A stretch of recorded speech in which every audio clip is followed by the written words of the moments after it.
반갑습니다.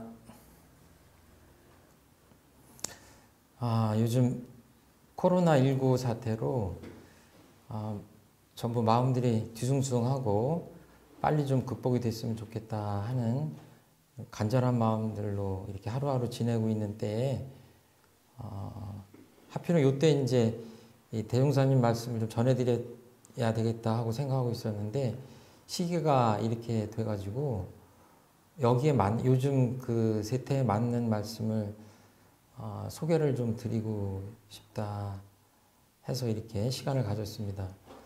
제가 며칠 전에 신문을 보는데 어떤 기자가 그 원불교의 텍스트를 전혀 안 보신 분인 것 같아요.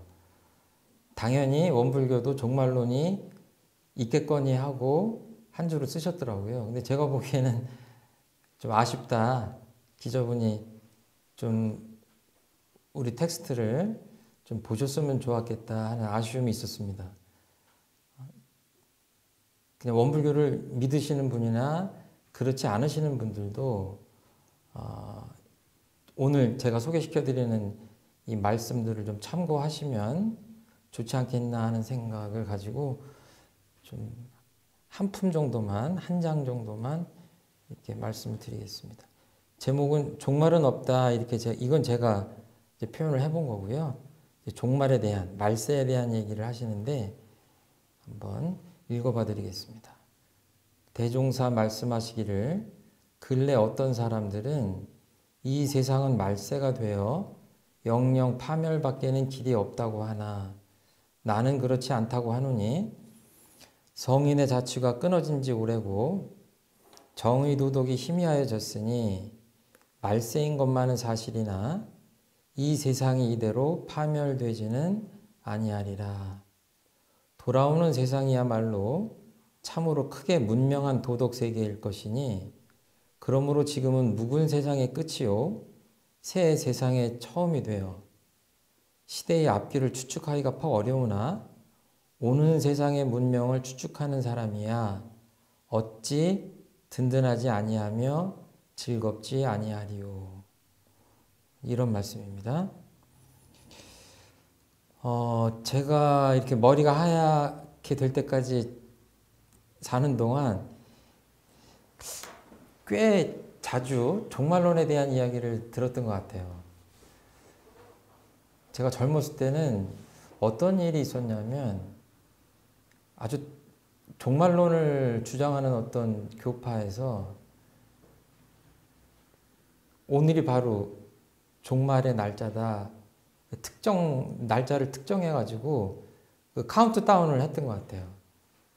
그래가지고 급기야 이제 그날이 됐습니다. 그래서 공중파에서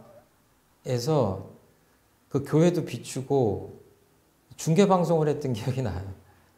그래서 어떤 이야기가 지금도 기억이 나냐면 지금 재림하시는 어떤 분이 그 마차를 타고 평택까지 오셨다. 저는 제가 그때 출가를 안 했던 시절인 것 같은데 참 뭐랄까요. 믿기 힘든 사실을 그렇게 믿는 사람들이 있구나. 그런데 그런 사람들만이 아니라 뭐 많은 종파에서 계속해서 날짜를 특정했다가 계산이 잘못됐다고 하고 또 다른 그 종말의 날짜를 얘기하면서 제가 보기에는 사람들을 이렇게 모아서 그 교화를 하려고 하는가 하는 의심이 들지 않을 수 없는 이제 그랬습니다.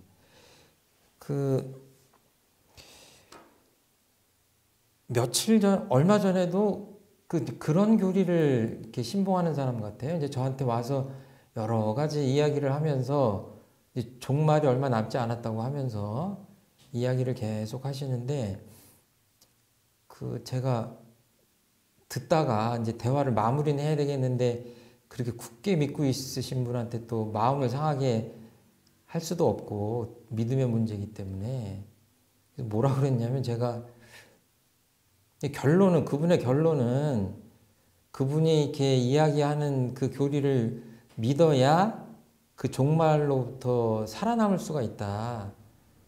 그 한정된 그 사람들만 살아남을 수 있다고 하는데 제가 그랬어요. 저는 그냥 나이도 많이 됐고 살 만큼 살았고 그래서 그냥 저는 이 지구상에 생명을 가지고 태어난 존재들은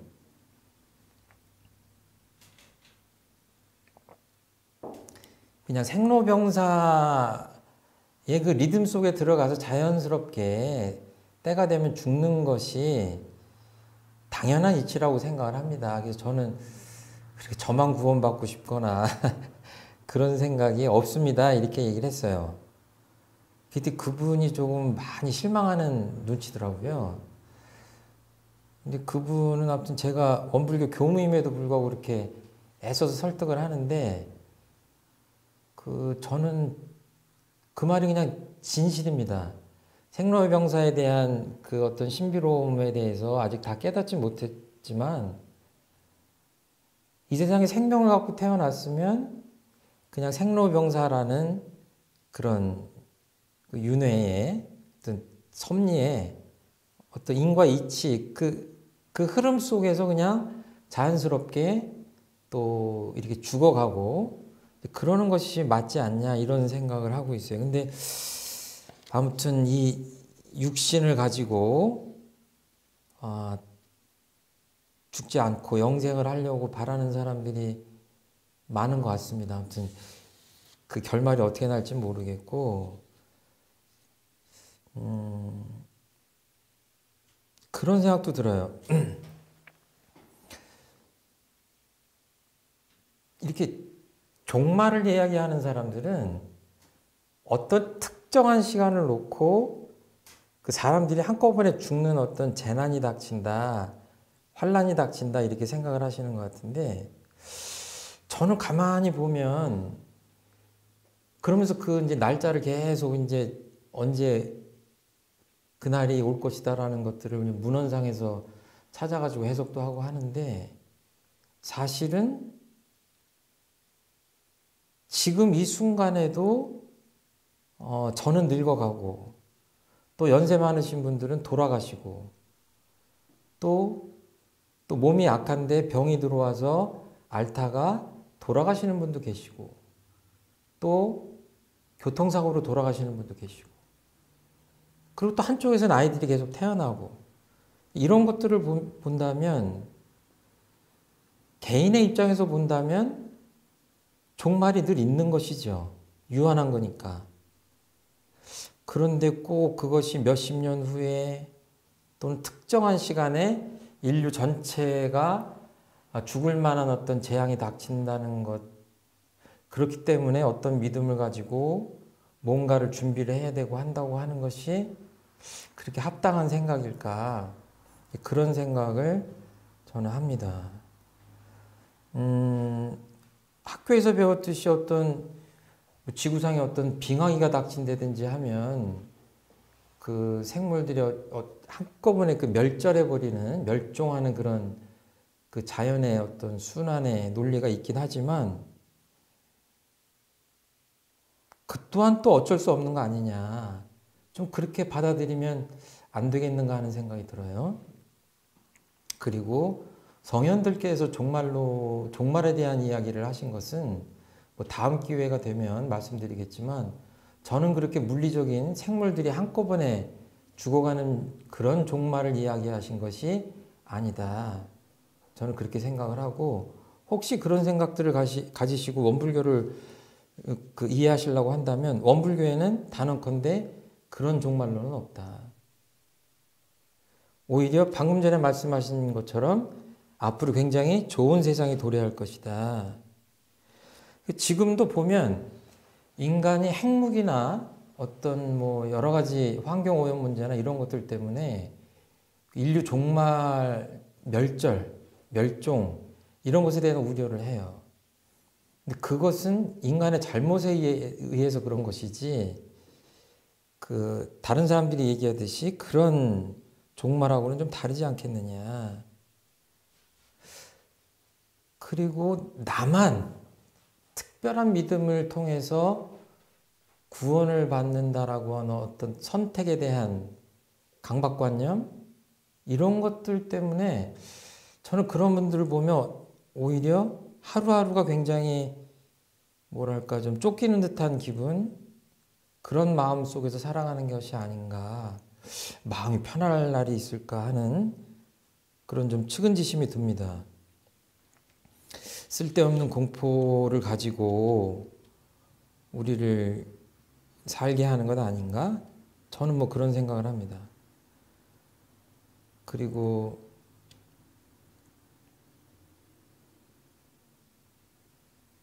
아까 말씀드렸듯이 꼭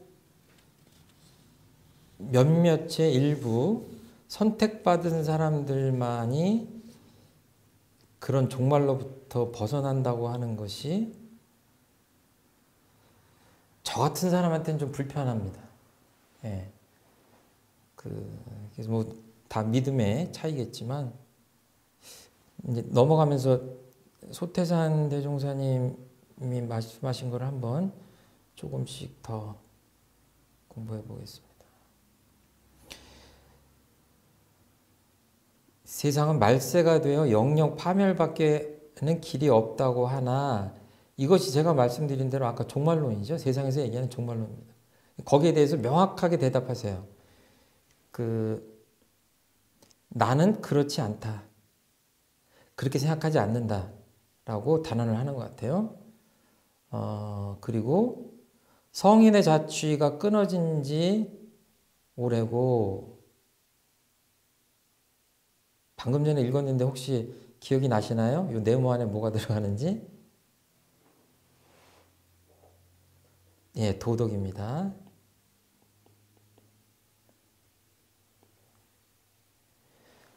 성인의 자취가 끊어진 지 오래고 정의 도덕이 희미하여졌으니 말세인 것만은 사실이나 이 세상이 이대로 파멸되지는 아니하리라. 그러니까 대종사님이 생각하는 말세는 그 앞에 말한 그런 종말하고는 다른 거예요.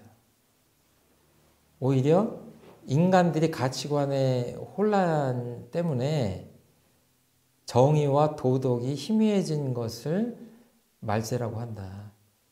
뭐 우리 학교에서 고등학교 때 배웠듯이 뭐 아노미 현상이라든지 그런 어떤 사회적인 혼란, 가치관의 혼란, 이런 것들 때문에 우리가 못 살게 되는 그런 것들을 말세라고 하는 것이지, 그러니까 불교로 보자면 뭐 정법, 상법, 계법, 말법 이런 표현들에 가깝다. 그렇게 물리적인 어떤 그 멸절이나 멸종 이런 것들을 말씀하시지는 않는다. 돌아오는 세상이야말로 참으로 크게 문명한, 여긴 뭘까요? 예, 똑같이 도덕이에요. 도덕을 굉장히 중요하게 생각하세요. 그러므로 지금은 묵은 세상의 끝이요 새 세상의 처음이 되어, 그러니까 이런 것들을 보면 이제 선천, 한자로 쓰면은 이렇게 얘기하죠. 이제 후천. 이제 동학이나 증상교에서도 얘기하는 뭐 후천 개벽 이런 것들하고 맞닿아 있는 것인데, 소태산 대종사님의 그 개벽 사상은 그런 또 도수 중심의 어떤 물리적인 시간을 특정해 가지고 거기서부터 어떤 새로운 세상이 온다라고 하는 것보다는 정의 도덕이 새롭게 살아나고 뭔가 그 바른 세상이 오는 정신이, 인간들의 정신이 더 뭐랄까요, 더 건전해지는 그런 세상을 얘기하셔서 정신개벽을 많이 말씀하시는 것 같아요. 그렇지만 아무튼 그 시절, 뭐 1920년대, 30년대 그 시점을 갑자년이라고 표현하기도 하지만 묵은 세상의 끝이고 새 세상의 시작으로 보셨어요. 그래서 후천시대다. 그런데 암울한 것이 아니라 굉장히 밝게 보신 거죠. 이런 것들은, 이런 가르침은 좀 드물고, 뭐랄까요, 사람들이 생각하는 것과는 조금 다른 가르침인 것 같아요. 그래서 아까 모두에 말씀드린 대로 그 큰 언론사의 기자분들도 이런 것들을 모르고 그런 기사를 쓰지 않았나 이런 생각이 듭니다.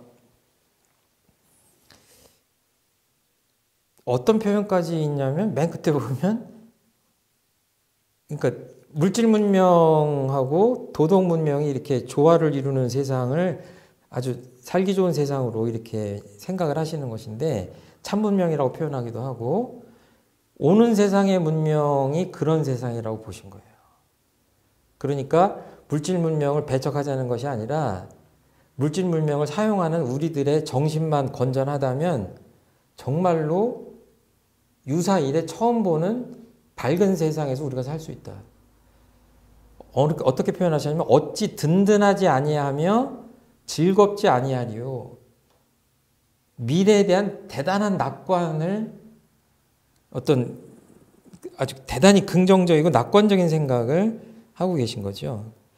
그래서 지금 이 순간에도 세상에는 계속 위기의식을 불러일으키고 뭔가 인간의 한계를 벗어난 어떤 절대자, 알 수 없는 절대자의 어떤 결정에 의해서 우리가 지금 종말로 다가가고 있고, 그것으로부터 벗어나기 위해서는 알든 모르든 좀 믿음을 통해서 선택받아야 되지 않냐 이런 이야기를 하는 사람들이 있는데, 그것과는 대단히 사뭇 다른 소태한 대종사님의 가르침도 참고해 보심이 어떨까 하는 마음에서 간단히 말씀드렸습니다. 이런 법문들은 굉장히 많은데 다음 기회에 차근차근 또 말씀드리도록 하겠습니다. 오늘 법문 소개하는 말씀은 여기까지 하고 마치겠습니다. 들어주셔서 감사합니다. 감사합니다.